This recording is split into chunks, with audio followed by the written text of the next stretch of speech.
Good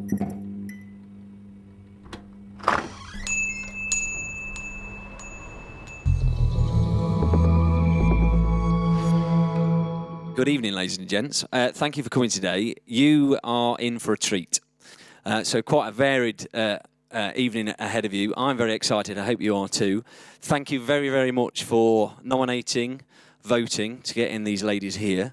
And without further ado, Joan Upson from the School of Law is going to talk on life, the universe, and a crazy little thing called law.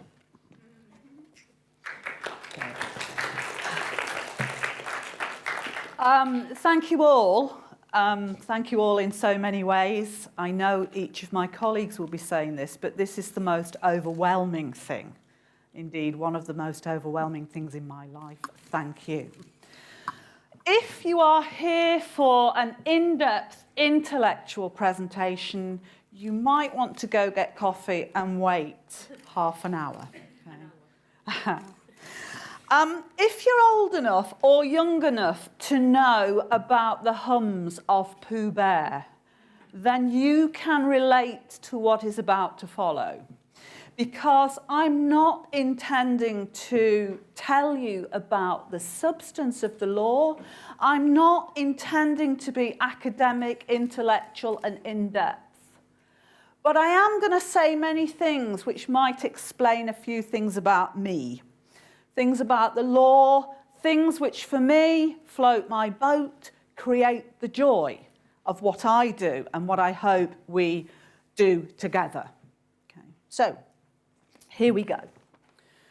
A short while ago, one of my daughters, don't kids always do this, said to me, "Mom, law is never going to find a cure for cancer."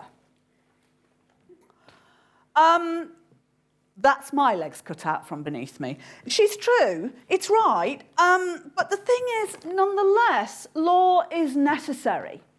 It's necessary in relation to the interaction of human beings, and it's necessary to support human endeavour.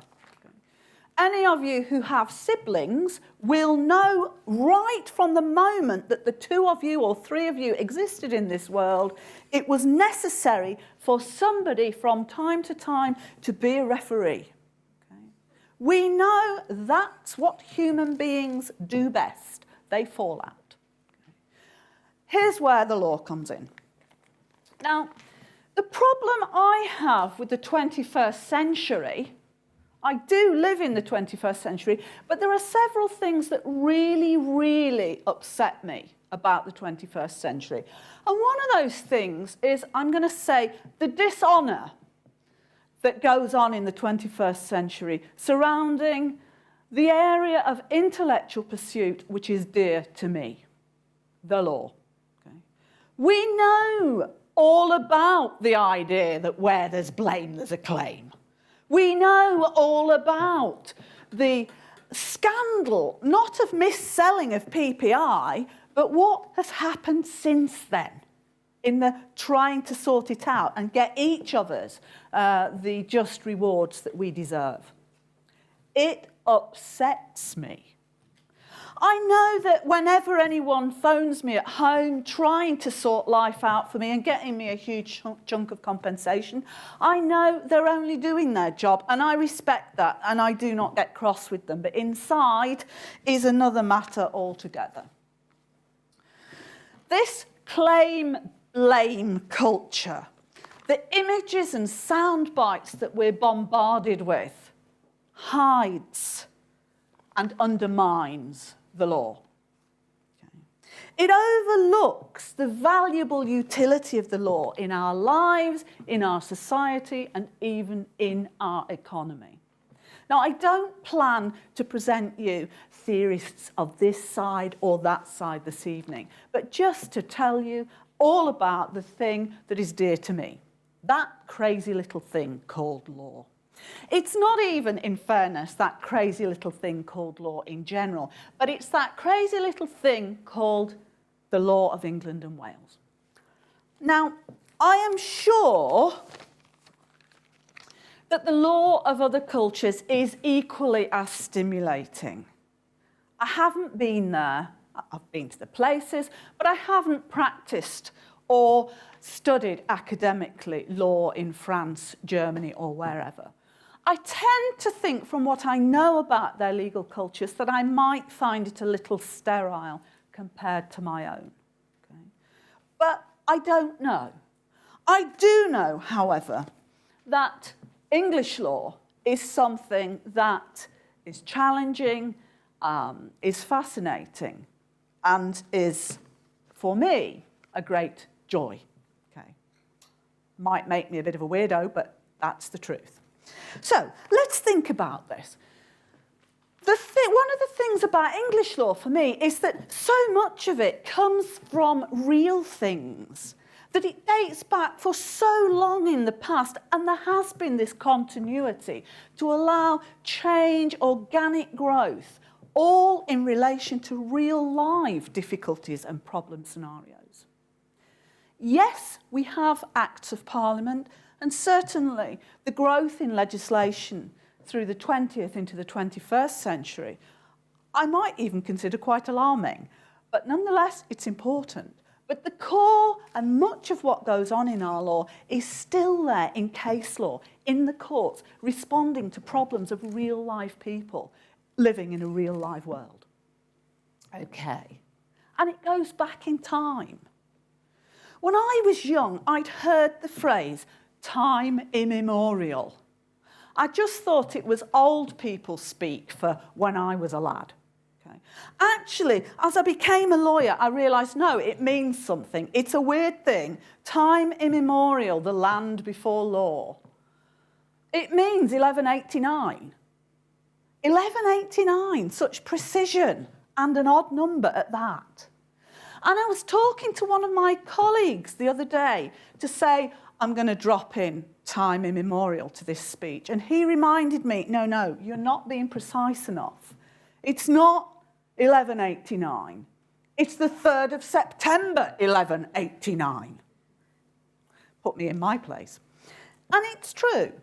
What we have by accident within English law is something that rolls back in the depths of time, something that has grown, has changed, has developed, has twisted and has turned in response to real live issues. It's organic, it's growing, it's almost alive. And that's significant in itself, because one of the things that brings with it is the notion that each of us who is involved in this legal system is passing through it. We're almost like a butterfly. We flit through, and we are unlikely to leave too much of an imprint on that law. Those great minds will leave an imprint, and some of the ordinary people involved will leave an imprint. Because this is one of the interesting things about a law that develops from real life situations. There are one or two of you out there that I know. Okay? When I say, who'd have thought it? Certainly Mrs. Carlisle, when she went shopping that day, didn't intend to become immortal. They'll know what I mean. I'll tell you the tale. Mrs. Carlisle was a lady minding her own business. She saw an advertisement. The advertisement, this is some 120 years ago, the advertisement said, we have a new wonder product. This is my words. Our new wonder product will protect you from influenza. Influenza, a global pandemic, killing more people during the period of the First World War than the conflict. So a serious problem. The advert claimed that it would protect her from this awful possibility. It even stated that if she bought the thing and used it as per instructions and caught influenza, there would be a reward. Okay. So she went shopping. She bought it, she took it home, she sniffed it, because that's, I think, what you were supposed to do with it. And guess what? She caught influenza. So she sent a letter claiming her reward. They said, we never meant it. It was just an advert. No, we didn't really mean it. Let's think about this. How cynical is that as advertising goes? Yeah? Here's a reward. Actually, their downfall was this. The advert also stated, we have such belief in our product. We've put money in the bank, ready to pay the reward. Yeah? That was their downfall, because the thing is, that allowed the court to see through this. It identified for them sincerity. Sincerity that they would not be allowed to wheedle out of. And so she gains her reward. We get a development in the law, a development of the law which those who've studied with me the law of contract will know as the unilateral contract. Okay? And here we are 120 years later talking about her shopping trip. How amazing is that? And there are so many cases which we all deal with when we're studying law, and we think of as bread and butter, as nothing special. But each and every one of them is extremely special in their own way. And the discussions that we have in relation to each and every one of them is where the joy of the law, that crazy little thing called law, comes from. Okay. Now, let's think about this a little bit more.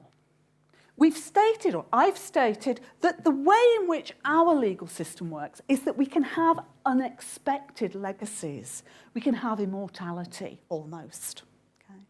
But there are snags with this because it does depend, because law is developing through real-life factual scenarios, it does depend on, firstly, the factual scenario happening, and secondly, it requires the parties themselves to have, to realise there is a legal problem, to have the cash and the tenacity to try and do something about it.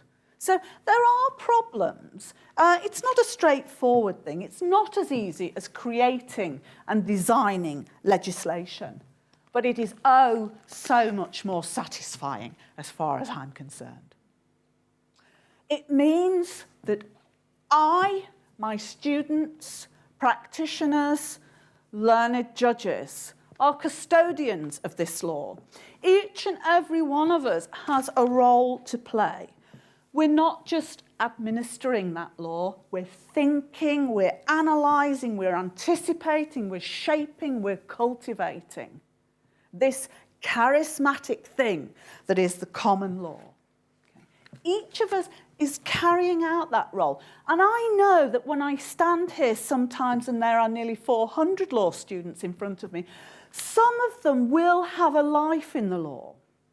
Many of them will have 3 years in the law, and then they will go their own way. But not only will they have the opportunity to discuss and consider as custodians in that temporary way, but those discussions will also have an impact on them. Okay? What I mean by this is quite simple. Law graduates go on to do the most amazing and diverse and sometimes absurd things. And they do it because of their experience with the law, not despite. So those who go on to do things like, there are the obvious things, yes? We've got 3 Sheffield graduates in the Court of Appeal. Yeah? We've got Sir Bernard Hogan Thing in the Metropolitan Police. But, you know, we've got pilots. We've got people who are involved in religious orders. We've got teachers, which might seem a bit obvious, and we've got a whole extraordinary range of people, including, of course, we shouldn't forget, Jessica Ennis's coach. Yeah? He got his own law degree through hard work, and then we gave him an honorary one, okay? Just for good measure. So we go on to do extraordinary things because of the fact that we have had this opportunity to live with the law, not despite it. Okay. And that is another fascination because it means that there are people in this university, and I hope maybe there's one or two more than there were half an hour ago, who recognise that the law isn't just a sleazy embarrassment that we see advertised on the telly or the radio.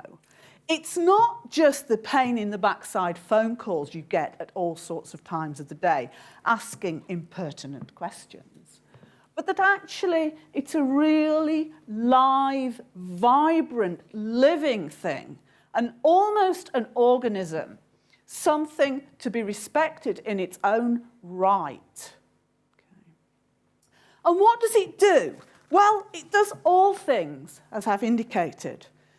Wherever there are interactions between human beings, we may need it at one level or another. Within our societies and our social order, we will need it sooner or later. And our economic activity is utterly dependent upon it. And this is a crucial point, because the law protects us more than we will know, and probably more than we will ever know. And I'm not just talking human rights. I'm talking about everyday law, normal law, if you like. It protects us more than we know, and it provides strength and support to so many things that we do. And so, whilst my daughter was right that we don't fill the test tubes to do the experiments, to develop the drugs and the processes to find that cure for cancer, she is quite right. But do you know, without the support of the law within our business and economic communities, there wouldn't be confidence to make the investment in order one day, we hope with our fingers crossed and hope from the bottom of our hearts to find that cure. The lawyers don't wear the white coats, but they have a role to play which is just as important. Thank you.